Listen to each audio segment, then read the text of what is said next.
Good morning, good afternoon, good evening. Welcome to Raven's Readings.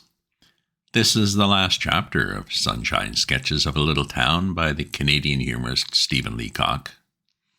He wrote this in 1912 as an imaginative and ironic portrayal of Mariposa. That's a fictional small town in Canada, modeled after Orillia, Ontario, where he spent many summers. I do readings twice a week, Tuesdays and Fridays. If you subscribe to my Substack newsletter, you'll get notified of my updates as soon as they're ready.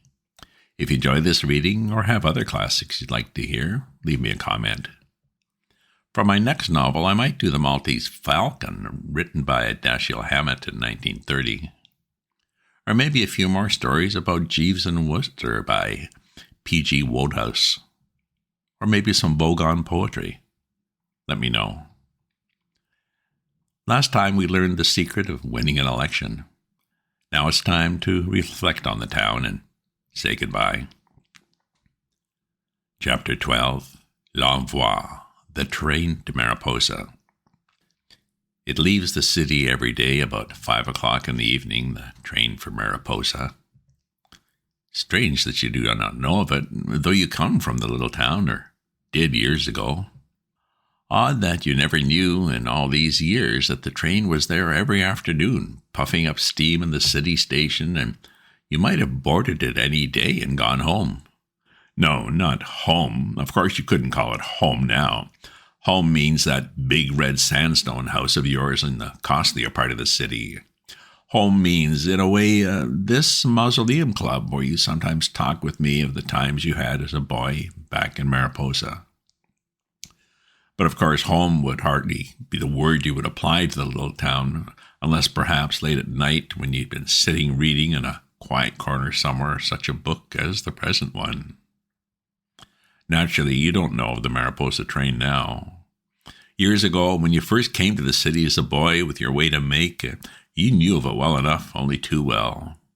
The price of a ticket counted in those days, and though you knew of the train, you couldn't take it, but sometimes from sheer homesickness, you used to wander down to the station on a Friday afternoon after your work and watch the Mariposa people getting on the train and wish you could go.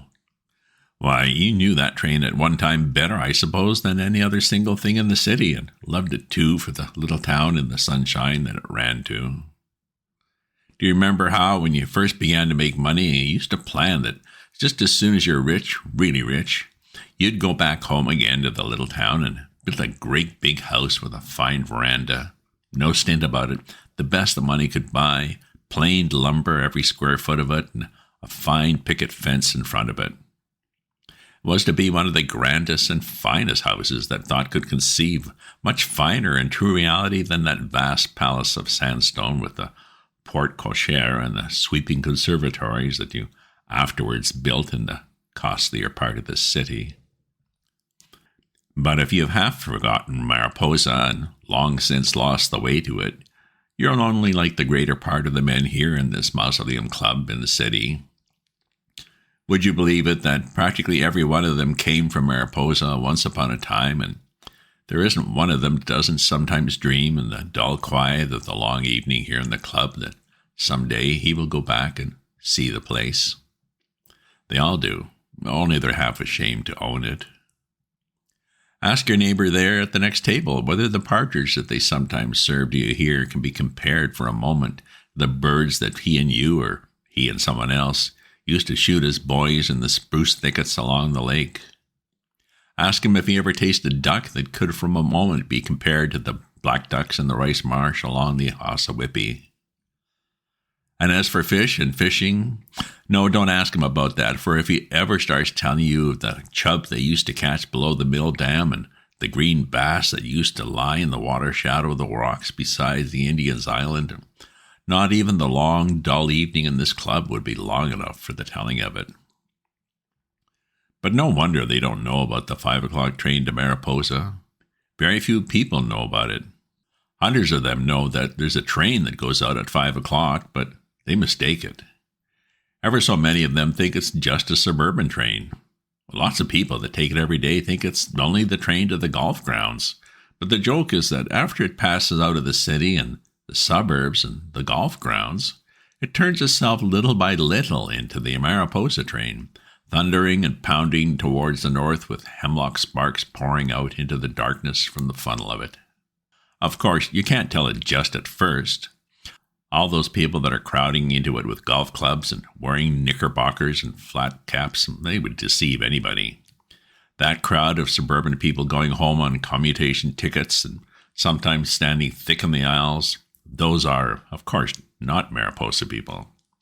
But look round a little bit and you'll find them easily enough. Here and there in the crowd, those people with the clothes that are perfectly all right and yet look odd in some way. The women with the peculiar hats and the, last year's fashions? Ah, yes, of course. That must be it. Anyway, those are the Mariposa people all right enough. That man with the $2 Panama and the glaring spectacles was one of the greatest judges that ever adorned the bench of Missinaba County. That clerical gentleman with the wide black hat who was explaining to the man with him the marvelous mechanism of the new air brake, one of the most conspicuous illustrations of the divine structure of the physical universe. Surely you've seen him before.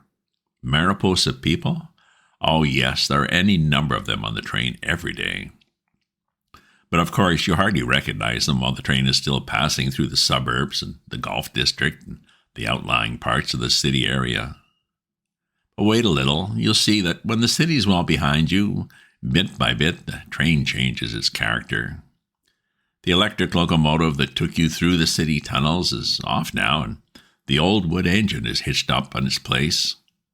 I suppose very probably you haven't seen one of those wood engines since you were a boy 40 years ago. The old engine with a wide top like a hat on its funnel and with sparks enough to light up a suit of damages once in every mile.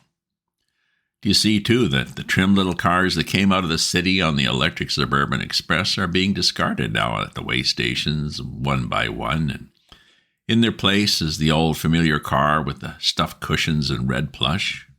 How gorgeous it once seemed, and with a box stove set up at one end of it. The stove was burning furiously at its sticks this autumn evening, for the air sets in chill as you get clear away from the city and are rising up to the higher ground of the country of the pines and the lakes. Look from the window as you go. The city's far behind now, and right and left of you there are trim farms with elms and maples near them and tall windmills beside the barns that you can still see in the gathering dusk. There's a dull red light from the windows of the farmstead. It must be comfortable there after the roar and clatter of the city, and only think of the still quiet of it. As you sit back half dreaming in the car, you keep wondering why it is that you never came up before in all these years. Ever so many times you planned that just as soon as the Russian strain of business eased up a little, you would take the train and go back to the little town to see what it was like now and if things had changed much since your day. But each time when your holidays came, somehow you changed your mind and went down to Narragansett or Nagahakut or Naga something and left over the visit to Mariposa for another time. It's almost night now. You can still see the trees and the fences and the farmsteads, but they're fading fast in the twilight. They have lengthened out the train by this time with a string of flat cars and freight cars between where we're sitting and the engine. But at every crossway we can hear the long, muffled roar of the whistle, dying to a melancholy wail that echoes into the woods. The woods, I say, for the farms are thinning out, and the track plunges here and there into great stretches of bush, tall tamarack and red scrub willow, and the tangled undergrowth of bush that has defied for 2 generations all attempts to clear it into the form of fields. Why, look, that great space that seems to open out in the half-dark of the falling evening? Why, surely yes, Lake Ossawippi, the big lake as they used to call it, from which the river runs down to the smaller lake, Lake Wissanotti, where the town of Mariposa has lain waiting for you there 30 years. And this is Lake Ossawippi, surely enough. You would know it anywhere by the broad, still black water with hardly a ripple and with the grip of the coming frost already on it. Such a great sheet of blackness it looks as the train thunders along the sides, swinging the curve of the embankment at a breakneck speed as it rounds the corner of the lake. How fast the train goes this autumn night. You have traveled, I know you have, in the Empire State Express, and the New Limited and the Maritime Express that holds the record of 600 whirling miles from Paris to Marseille. But what are they to this mad career, this breakneck speed, this thundering roar of Mariposa local driving hard to its home? Don't tell me the speed is only 25 miles an hour. I don't care what it is. I tell you, and you can prove it for yourself if you will, that train of mingled flat cars and coaches that goes tearing into the night, its engine whistles shrieking out its warning into the silent woods and echoing over the dull, still lake, is the fastest train in the whole world. Yes, and the best, too. The most comfortable, the most reliable, the most luxurious, and the speediest train that ever turned a wheel. And the most genial and the most sociable, too. See how the passengers all turn and talk to one another now as they get nearer and nearer to the little town? That dull reserve that seemed to hold the passengers in the electric Suburban has clean vanished and gone. They are talking, listen, of the harvest, and the late election, and of how the local members mentioned for the cabinet, and all the old familiar topics of the sort. Already the conductor has changed his glazed hat for an ordinary round Christie, and you can hear the passengers calling him and the brakesman Bill and Sam, if they were all one family. What is it now, 9:30? Then we must be nearing the town. This big bush that we're passing through, you remember it surely is a great swamp just this side of the bridge over the Ossaweppi. There's the bridge itself, and the long roar of the train as it rushes sounding over the trestle work that rises above the marsh. Hear the clatter as we pass the semaphores and the switch lights. We must be close in now. What? It feels nervous and strange to be coming here again after all these years? It must indeed. No, don't bother to look at the reflection of your face in the window pane shadowed by the night outside. Nobody could tell you now after all these years. Your face has changed in these long years of money getting in the city. Perhaps if you had come back now and then again, just at odd times, it wouldn't have been so. There, you hear it? The long whistle of the locomotive. 1, 2, 3. You feel the sharp slackening of the train as it swings round the curve of the last embankment that brings it to the Mariposa station. See, too, as we round the curve, the row of the flashing lights, the bright windows of the depot. How vivid and plain it all is, just as it used to be 30 years ago. There's the string of the hotel buses drawn up all ready for the train, and as the train rounds in and stops hissing and panting at the platform, you can hear above all other sounds the cry of the brakesmen and the porters, "Mariposa, Mariposa." And as we listen, the cry grows fainter and fainter in our ears, and we're sitting here again in the leather chairs of the Mausoleum Club, talking of the little town in the sunshine that once we knew. End of story.